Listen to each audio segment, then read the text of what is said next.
Good afternoon. Welcome. Welcome to the Historical Society's continuing saga on history chats. So today we're continuing our series on medical history of Marathon County. The history of healthcare in this county is long since the logging days until this current day. So today, in the middle of our series on healthcare, we're going to be talking about 20th century hospitals. Ben Clark will be here to speak on the advancements in healthcare, the advancements in hospitals, the advancements in how we provide our healthcare in Marathon County in the 20th century. So with that, we welcome Ben Clark, and we will speak to the history of hospitals in the 20th century. Thank you, Ben. Yeah, thank you, Gary. All right. Okay, I think that should be good. Yeah, thank you. We're going to talk a little bit about the history of some hospitals here. It's an interesting topic and a topic that has a lot of potential to go into a lot of things. I kind of pitched this as a 20th century hospitals. We're going to kind of talk about the whole of the 20th century. Unfortunately, there is a lot to cover in that. So I'm probably not going to get into the specifics. You know, in the last, say the since Aspirus became Aspirus, and even before that, there's a lot of complicated different stories that you could go off of. You know, with the creation of specialized care, and it's not just a local hospital, but it's a regional powerhouse and things like that. So I think, rather than get into all of that today, my goal is to talk about how we got to that point. How do we get to the modern hospital situation that we have? And that ends up being, let's see if this is gonna work. There we go, cool. We start back like we left off last week. Last week we talked about the ticket hospitals, and specifically Douglas Sauerherring and Riverside. This is the hospital that brings us into the new century. It is problematic though. The ticket model isn't really good about, you know, funding a modern hospital like he wants. By the, you know, shortly after the turn of the century, Sauerherring actually kind of stops being the financial person in charge of this. He's still involved in the hospital for the aspects of the, you know, being a doctor and being the head of that. But he's kind of out of the picture in terms of financing it. And so there's a moment in about 1905 in which it looks like Riverside is going to close, which is not ideal. We would like to have, we'd like to have Riverside, you know, have a hospital here. We kind of got used to that, right? So in this case, a local priest, father at St. James Church, hears about this and he sees an opportunity. And he ends up sending a letter down to Milwaukee to the Sisters of the Divine Savior with the blessing of Sauerherring and Riverside. And these group of sisters, it's an order of Catholic sisters, whose goal is, they got founded very late in the 1800s, like 1890, 95, somewhere in there. Italian sisters who come over to the United States with the intention of having this mission to heal, to be community, to contribute to the community health in some ways. Their goal in the future is, let's have a hospital. We want to run a hospital. Unfortunately, hospitals, as you may expect, even at this point, are very expensive. Not a lot of people are willing to just give a bunch of Italian, you know, women care of a hospital in Wisconsin. And the Catholic Church isn't necessarily interested in starting a hospital because that's a big investment at this point. So over the course of the first few years here in Milwaukee, these sisters, you know, do their best to help out here and there at different facilities, but they're really looking for a hospital. And the story goes that when hearing about this opportunity up in Wasa, the Sister Superior here in this group apparently gets this letter from the father up at St. James and says, you know, it's exciting, but she crumples it up and throws it in the waste paper basket. At least that's the story.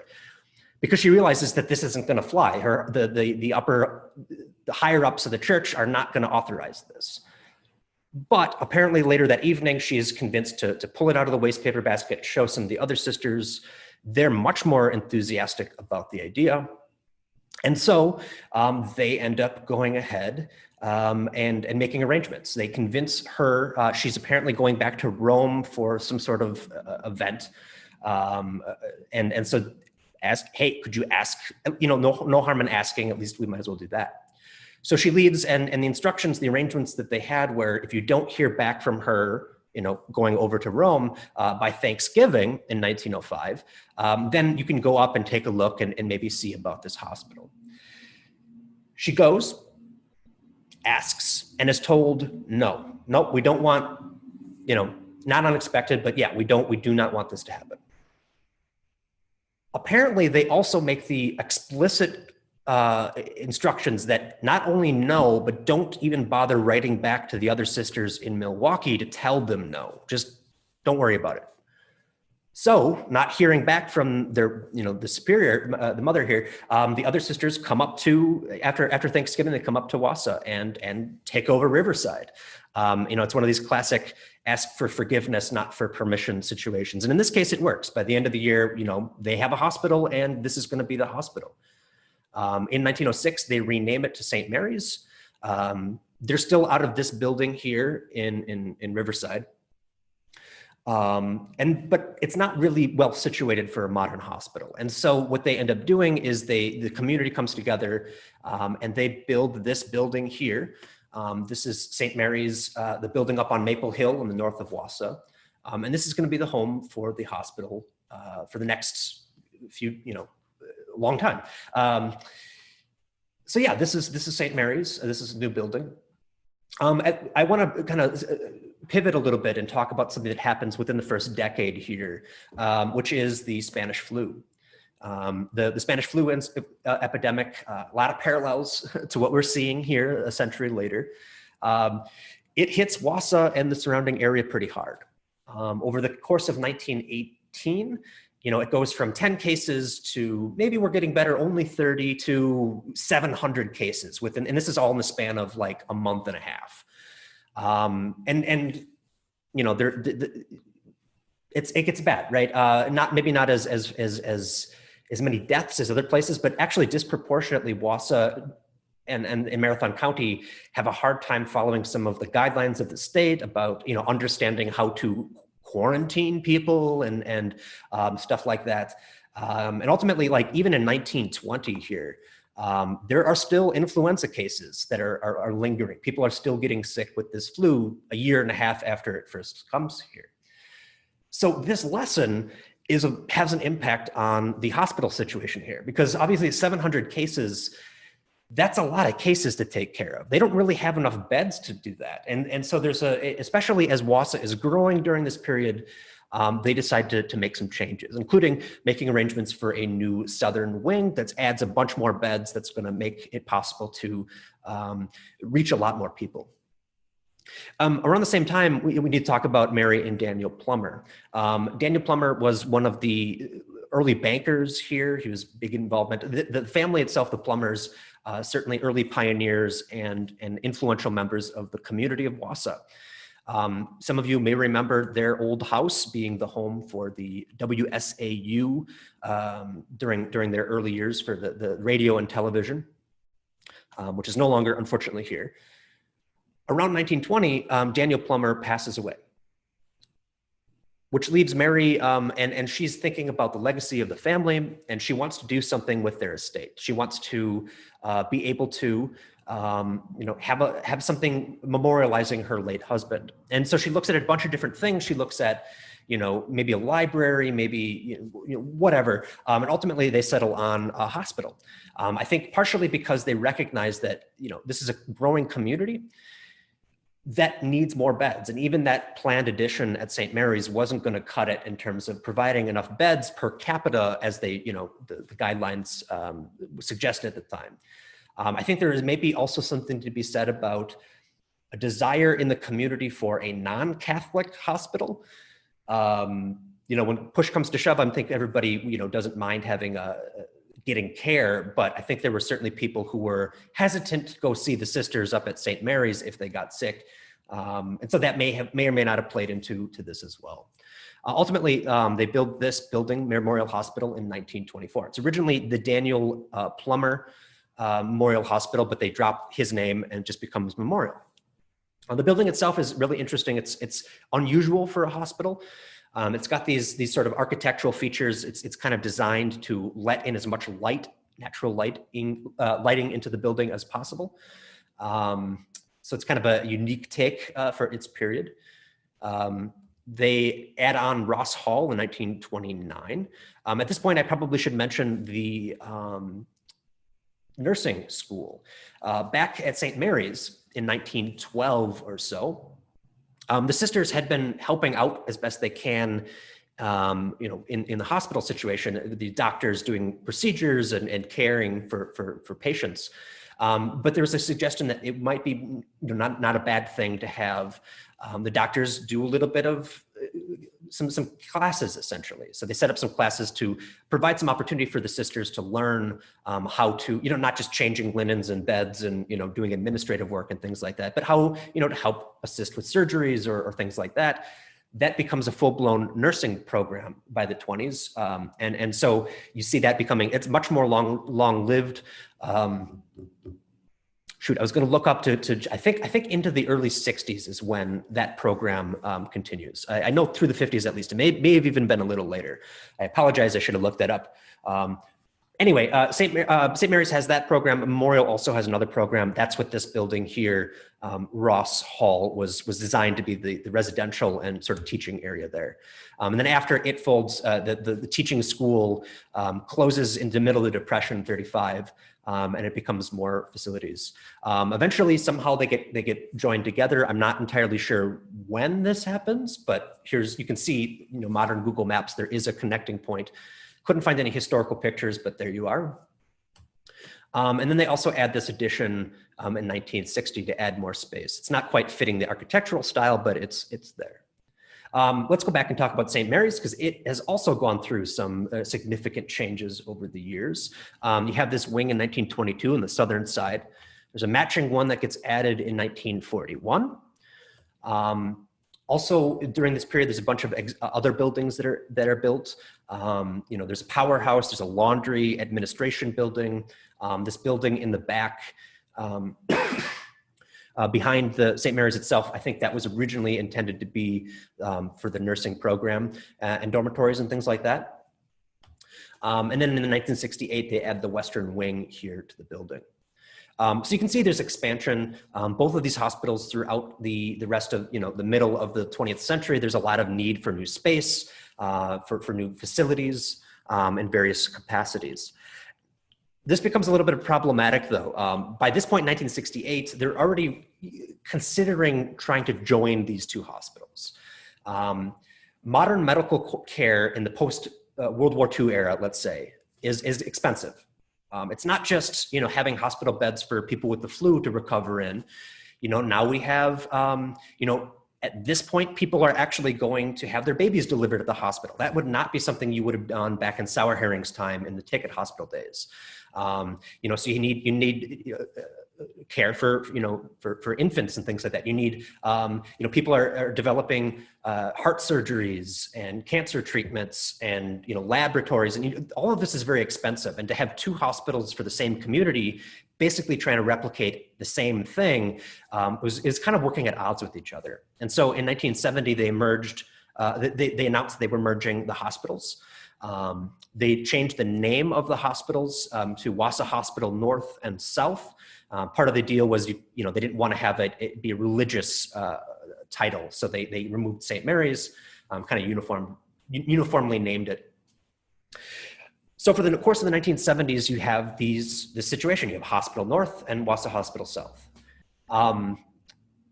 This provides a new set of problems. They're not competing against each other, but they still kind of are, in the sense that, you have decades of tradition and administrative processes and all that sort of stuff that, merging these two separate hospitals into one administration, especially because they are still, physically located on opposite ends of town, there's some problems that emerge. And ultimately they decide by 1979, we need a centralized hospital and also a hospital that's going to be more modern and allow for, the expansion of the care that we want to give. And so that's when we get the hospital, Wasa Hospital Center, which is up on the West Hill. Opened in 1979. Kind of interesting to note, for the opening ceremonies, they got Doc Severson to come up, the leader of the orchestra for the Tonight Show. So he played a concert to kind of benefit this. Actually, it's kind of interesting. It rained, but people still came. There was 3,000 to 4,000 people came in the rain and sat in their lawn chairs to listen to the band play. So that's, there you go. Also, interestingly, they got Art Linkletter to MC the event. Not entirely sure why he was picked. Maybe he was available or whatever the reason, but he was here too. So we have Wasa Hospital. And again, I don't want to necessarily go into the specifics of all of this at the moment, but what happens over the next 40 years. But obviously we've expanded. It's not just Wasa Hospital. It's now has facilities all over Wisconsin, Michigan, and the whole region. And it obviously has changed its name. Now we are Aspirus. That's the name of this hospital center. I think in part, branding and everything, this is 2004. I think it also is maybe more inclusive of these other communities. It's not just Wasa, it is just, Aspirus. But we couldn't have all of that before this. Back in 1923, there was St. Mary's. We have on the bottom left, that's Memorial getting built. In the bottom right there, I just wanted to include this briefly. This was the General Hospital, which was taken over by Memorial briefly while they were building the hospital. This is going to become apartments. Constance Hotel is what it becomes. But I also want to put this in here because of the top building up here. This is the TB Sanatorium, the tuberculosis treatment at Mountain View. This is part of another class of medical care that we have in the county that doesn't necessarily fit into the hospital system. And I say this because next week we're going to be talking about these, the sanitarium, the poor farms, insane asylum, county home and hospital. So we're going to try to talk about some of these things and kind of figure out where all they are and why they existed. And so that should be kind of a fun look at some of that as well. But with that, I think I am done. So yeah. Thank you, Ben. Thank you very much. A great history of medical and hospital care in the 20th century. It's quite a unique story. I know it's hard to present that whole story in a brief chat, but you did a great job, and I think that's a great survey of the great care that this city and this community has dealt with our healthcare through the years, seeing an issue back in the early 1900s, in which led to St. Mary's, and it continuing after World War II, seeing another issue which led to the merger and the development of Wasa Hospital's Aspirus. So thank you very much for that. Again, a great lead into next week when we talk about medical care from the county side. The county was quite involved with a variety of different healthcare issues, completely separate from the issues that you talked about today. Well, maybe not completely separate, but still a unique story unto themselves. So we look forward to that next week. And if you can put up the reminder for at rest Kathy Volkman's presentation on this Saturday with regard to funeral customs. She's really the county expert with regard to funeral customs and how we have dealt with our funeral customs throughout the years. Here at the Historical Society, we have a variety of different artifacts that demonstrate that, and Kathy will be speaking to that on Saturday at 2 o'clock in the afternoon on these channels that we are presenting right now. So if there's anything addition that otherwise we will, of course, if you have comments or questions for Ben this afternoon, we certainly welcome them on specifically on our Facebook page. We'll certainly get back to you. I'm not sure if there are any out there right now. Yeah, it didn't look like it. Being, yeah, I don't think we have any at the moment, but certainly if people, again, like Gary said, if you have any questions, if you're watching this after the fact or any thoughts about the hospital system or medical care or whatever, I'd be interested to hear what you had to say. Yeah. So thank you again, Ben. We'll see you next week with regard to medical care from the county side, and this Saturday at 2 o'clock at Rest Funeral Customs. Kathy Volkman's going to be presenting her classic story really on funeral customs throughout the years. So with that, we thank you very much for joining us today, and we look forward to seeing you Saturday as well as next week. So thank you.